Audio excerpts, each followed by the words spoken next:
Assalamualaikum warahmatullahi wabarakatuh. Welcome back to my YouTube channel Putri Tia Aprianti.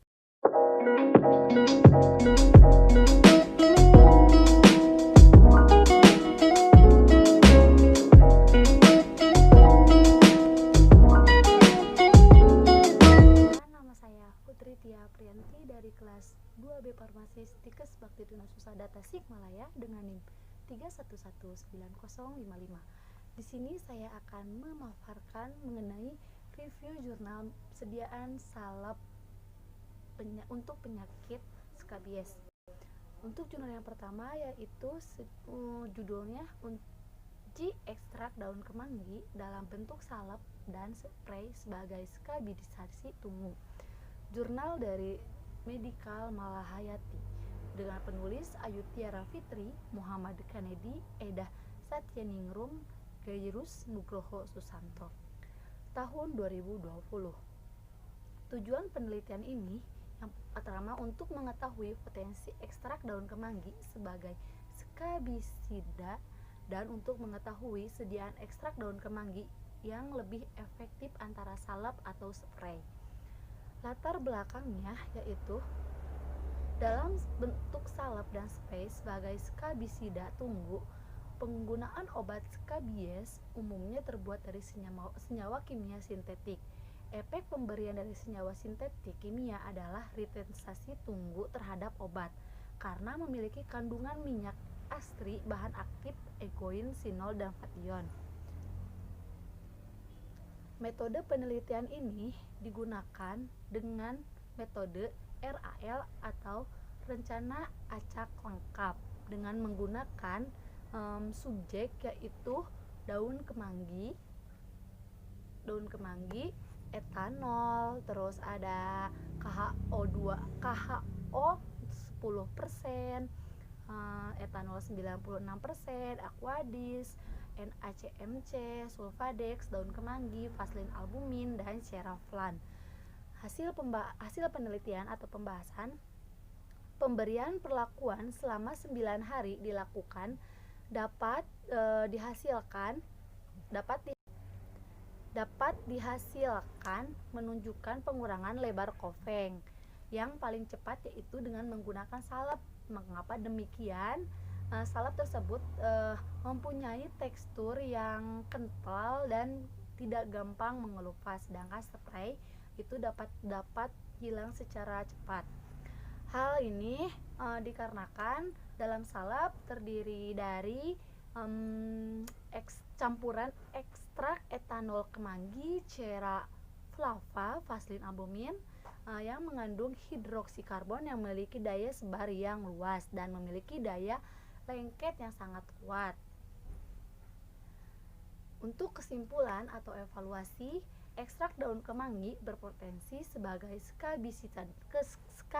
skabisida dan sediaan dalam bentuk salep lebih efektif dibandingkan dengan spray dalam menyembuhkan penyakit skabies pada nemot karena mengandung senyawa NaCMC.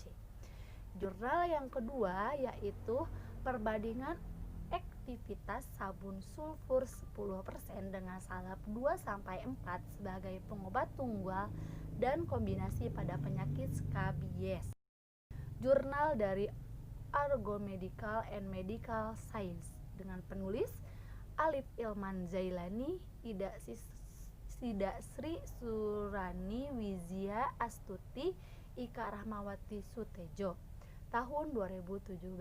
Tujuan penelitian ini untuk mengetahui perbedaan efektivitas sabun sulfur 10% dan salep 2-4 sebagai pengobat tunggal dan kombinasi pada penyakit skabies. Dengan latar belakang penyakit skabies yang disebabkan oleh tunggu honinis telah menjadi permasalahan di seluruh dunia, kasusnya di negeri-negeri berkembang seperti Indonesia. Skabies mempunyai sifat menular. Pada penelitian eksperimental uji klinis ini dilakukan pengobatan terhadap 3 kelompok, yaitu kelompok sabun sulfur 10%, kelompok salep 2-4, dan kelompok kombinasi. Pemeriksaan dilakukan pada hari ke-8, 15, dan 22. Subjek penelitian yaitu sabun sulfur 10%, salep 2-4, dan kombinasi di antara keduanya. Metode penelitian ini merupakan analisis deskripsi menggunakan desain studi eksperimental uji klinis acak terkontrol dengan desain paralel tanpa menggunakan marketing. Sampel yang diperoleh dengan menggunakan teknik sampel random, sampling diberikan terapi sesuai kelompok masing-masing selama 21 hari, dilakukan pemeriksaan pada hari ke-8, 15, dan 22. Setelah semuanya terkumpul, dilakukan analisis program SPSS versi 23. Hasil penelitian. Pengobatan pada kelompok kombinasi menunjukkan tingkat kesembuhan yang lebih tinggi dengan kelompok terapi tunggal sabun sulfur 10% dengan salep 2-4. Salah satu kelemahan sulfur untuk pengobatan skabies adalah sulfur tidak dapat membunuh tungu dengan fase telur. Preparat sabun adalah luasnya tempat kerja obat, yakni hampir di seluruh dunia. Hal ini sangat berpengaruh terhadap eksistensi, meskipun salep 24 mempunyai efektivitas lebih rendah dari kelompok kombinasi.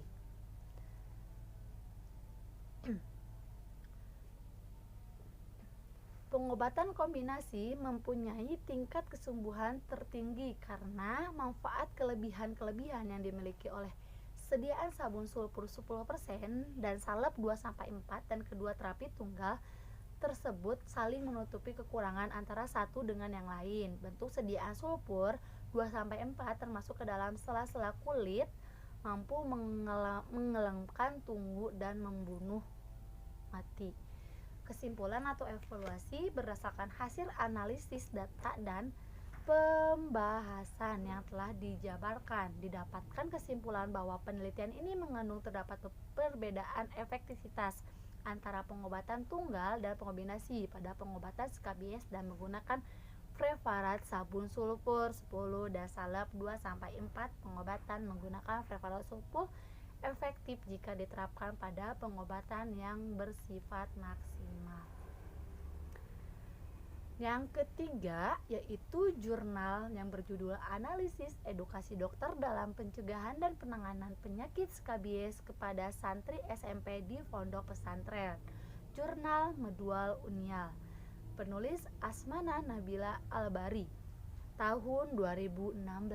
Tujuannya untuk mengetahui perbedaan efektivitas sabun sulfur 10% dengan salep pengobatan tunggu kombinasi penyakit skabies.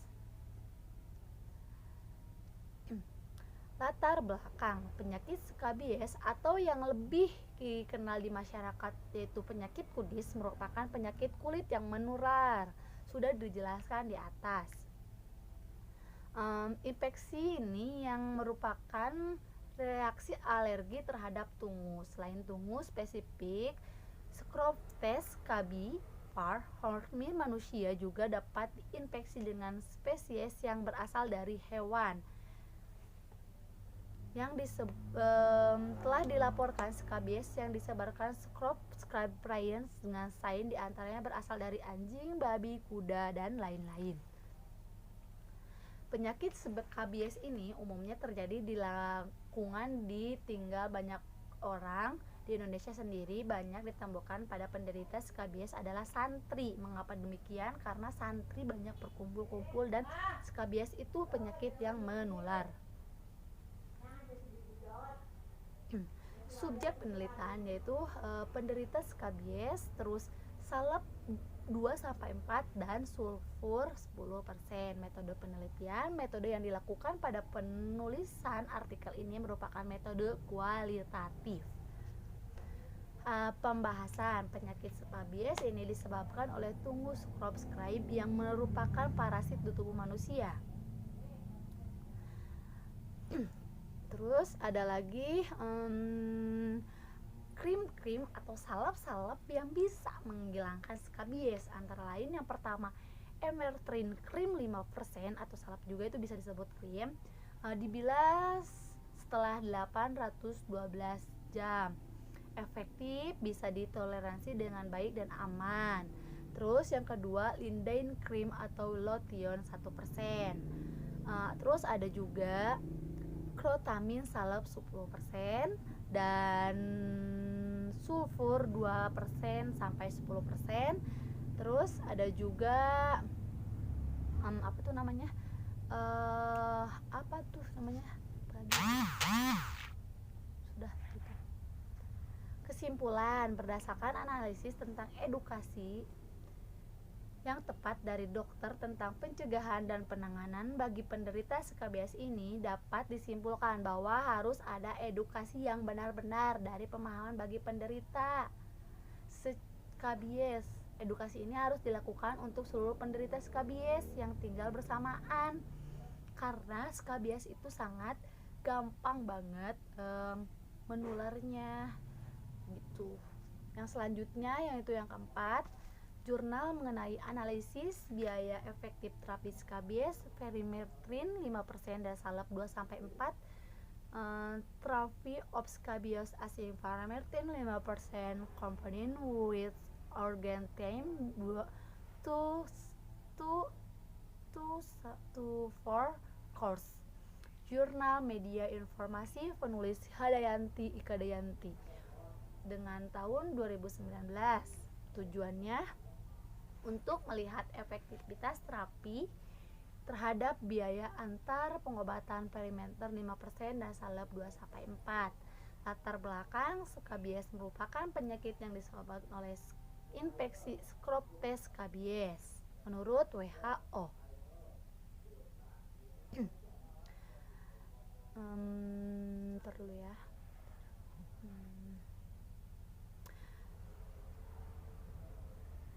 Hasil analisis dilihat berdasarkan Break Cross Routing menunjukkan bahwa penggunaan salep 2-4 lebih efektif dibanding salep Perimetrin 5%. Dengan subjek penelitiannya yaitu Perimetrin salep 5% dan salep 2-4. Metodenya digunakan dengan metode klinis dengan Recommended Control Trial atau RCT dan pendekatan analisis biaya efektif atau ABE. Pembahasan atau hasil penelitian. Berdasarkan data pada tabel 4.2 bahwa pasien yang mendapatkan terapi Perimeter 5% yaitu 10 orang, sedangkan yang mendapatkan terapi salep 2-4 yaitu 11 orang.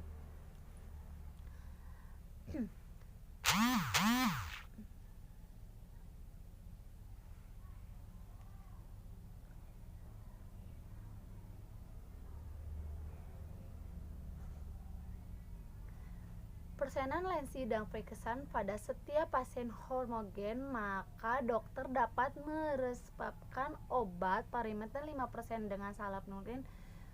Gejala klinis yang khas pada pasien skabies ada 3, yaitu kunilukus, muncul pula eritodemasa, dan adanya rasa gatal. Pengobatan skabies dikatakan gagal jika gejala gatal malam hari menetap bahkan memburuk selama 2 minggu. Jika dilihat dari tabel di atas, penggunaan Perimeter 5% dan salep 2-4 efektif pada minggu ke-1 menunjukkan keberhasilan terapi 98%, sedangkan salep 2-4 keberhasilannya tetapi tidak jauh berbeda yaitu 91%.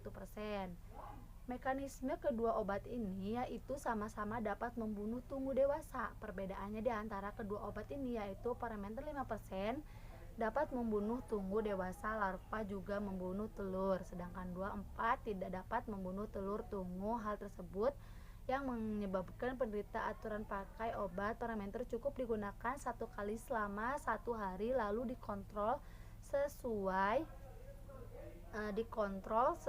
1 minggu sekali. Kesimpulannya, tingkat kesembuhan rata-rata pasien skabies yang diterapi Perimetri 5% yaitu 98% dan salep 2-4 yaitu 91% dengan lama terapi 1 minggu. Sedangkan lama terapi 2 dan 3 minggu, tingkat kesembuhan 2 terapi ini yaitu 100%. Berdasarkan hasil perhitungan ACER dan ICER, terapi skabies yang paling efektif yaitu salep 24 dengan nilai ACR 521,978 dan ICR 5000 untuk peningkatan 1 unit efektivitas parameter 5% terhadap salep 24. Hasil analisis statistika menunjukkan bahwa tidak dapat perbedaan antara terapi parameter 5% dan salep 2-4. Oke, jurnal-jurnal sudah saya jelaskan semuanya. Dari kelima jurnal tersebut terdapat beberapa perbedaan. Dari jurnal pertama yaitu mengenai pengobatan dengan menggunakan daun kemangi. Yang kedua dan yang ketiga itu sama-sama saja, cuma sama penggunaannya yaitu menggunakan salep 24 dengan sulfur. Yang ketiga juga sama, salep 24 dengan sulfur, tetapi yang pertama menggunakan metode ANOVA, dan dengan yang ini menggunakan metode kuantitatif. Dan yang keempat yaitu menggunakan parameter 5% dan salep 24. Dan yang kelima yaitu menggunakan Dithyrnatum ekstrak daun Lematora. Dari itu perbedaan-perbedaan dari 5 jurnal tersebut. Mohon maaf bila ada kesalahan kata atau banyak kata-kata yang tidak Anda mengerti. Untuk slide-slide-nya nanti saya akan simpan di deskripsi. Apabila ada yang mau, bagaimana apabila ada yang ingin mengetahui lebih lanjut mengenai review yang saya jelaskan tadi, saya akan simpan di bawah deskripsi. Terima kasih atas perhatiannya. Mohon maaf bila banyak kesalahan atau kekurangannya. Wabillahi taufiq wal hidayah. Wassalamualaikum warahmatullahi wabarakatuh. Dan jangan lupa buat kalian like, subscribe, komen, dan share video saya sebanyak-banyaknya. Terima kasih. Dadah, sampai jumpa di lain waktu. Dah.